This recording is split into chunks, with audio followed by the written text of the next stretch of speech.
Considering that Disney World attracts thousands upon thousands of people every day, it's no surprise that not everyone has a picture-picture perfect experience when they go. The House of Mouse has encountered its fair share of the strange and unusual over its many years of entertaining the masses. Baby smuggling. Obviously, you're not allowed to bring toddlers and babies onto every ride available at Disney World's theme parks. There are certainly areas where you're encouraged to do so. But we all know you're not going to be able to smuggle your wailing child through the hour-long wait for Space Mountain and onto the indoor roller coaster itself. Still, that didn't stop one dummy from trying to do just that. Disney Fanatic reports a visitor once attempted to smuggle a large bag onto the ride. When the visitor refused to open the bag after being stopped by the ride's cast members, security arrived. They found a 6-month-old baby inside that the parent was trying to hide in order to ride Space Mountain.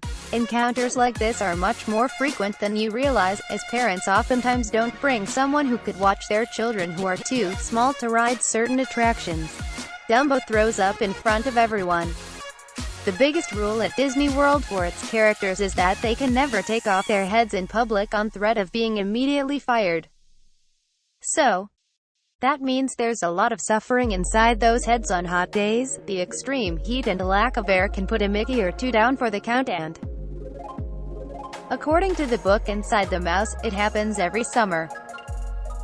Sometimes, it's even worse than fainting at a character meet and greet.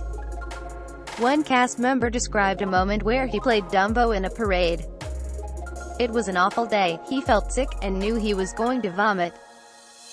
If he pulled the head off to do so, he'd lose his job and probably cause a few children's future therapy bills along the way.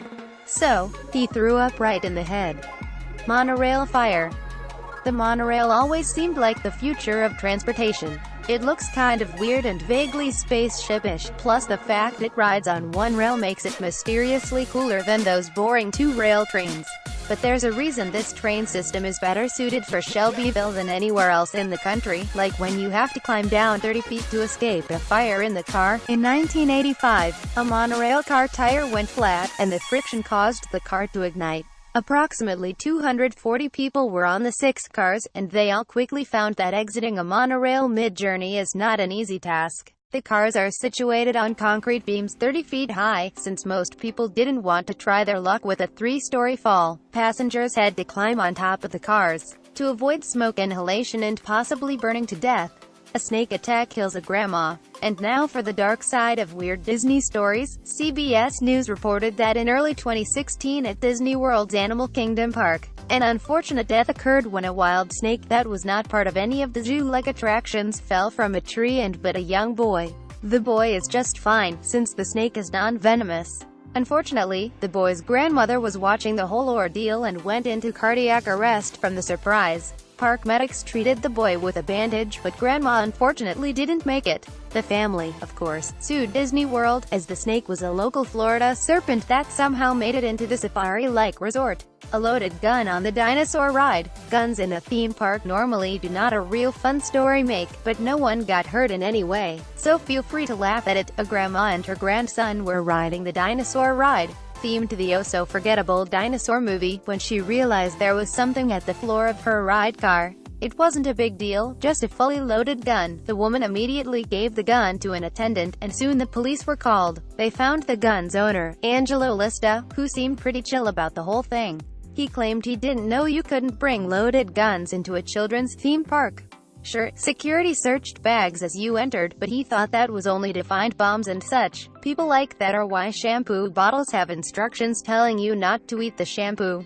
Haunted Mansion gets filled with the ashes of dead people over the years. Disney cast members and custodians have had to deal with multiple guests smuggling the ashes of their lost loved ones and scattering them somewhere around or inside the Haunted Mansion attraction. According to the LA Times, this actually happens at the haunted mansions in both California's Disneyland and Florida's Disney World. The attraction's macabre, graveyard-esque landscape certainly looks like an opportune place for a person to leave the ashes of a loved one, but Disney's staff advises against it, even more so for those who try to scatter the ashes somewhere within the building or during the ride itself. You know what usually happens afterwards. You get kicked out and the ride gets stopped until custodians vacuum up your loved everyone's remains, just so they can be dumped out with the soda cups, empty popcorn boxes, and the rest of the trash. Scatter those ashes somewhere else. Haunted Mansion needs a ghostbuster, not a dustbuster.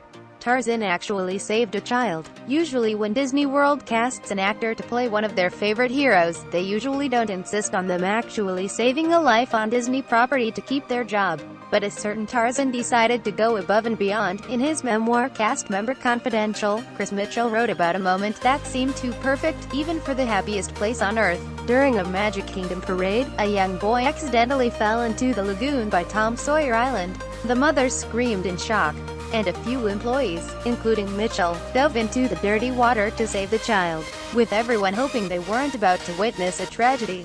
Injury and death at the Indiana Jones show. Hollywood Studios' Indiana Jones Epic Stump Spectacular has been captivating audiences for decades, taking our favorite parts from Raiders of the Lost Ark, The Temple of Doom, and The Last Crusade. This live-action show has had its fair share of pitfalls. It is Indiana Jones. After all, the Orlando Sentinel reported that, after its 1989 debut, one performer fell 30 feet after a support cable failed. Another fell 25 feet directly onto concrete while practicing a safer routine nonetheless. A third actor plummeted 25 feet after a prop ladder collapsed underneath him. As you'd expect, the Occupational Safety and Health Administration, or OSHA, became involved, citing Disney for improper fall precautions. 20 years after the show's debut, a performer died while performing a tumbling role. It's a shame to think so many people have gotten significantly hurt trying to put together one of our favorite Hollywood Studios attractions outside of the Tower of Terror. The death of Pluto. A 38-year-old cast member was killed at Magic Kingdom in 2004 during the Share a Dream Come True parade that would go across the main, central streets of the park, the Orlando Sentinel reported. The employee, dressed as Pluto, was run over by a Beauty and the Beast parade float. This apparently happened at one of the backstage areas outside of the view of the visiting public. Nevertheless, it's a sad tragedy for someone portraying such a beloved character. As you'd expect, a large investigation happened and OSHA slapped Disney with some hefty fines. Disney is a lot stricter as to having employees off to the sides of its parade floats.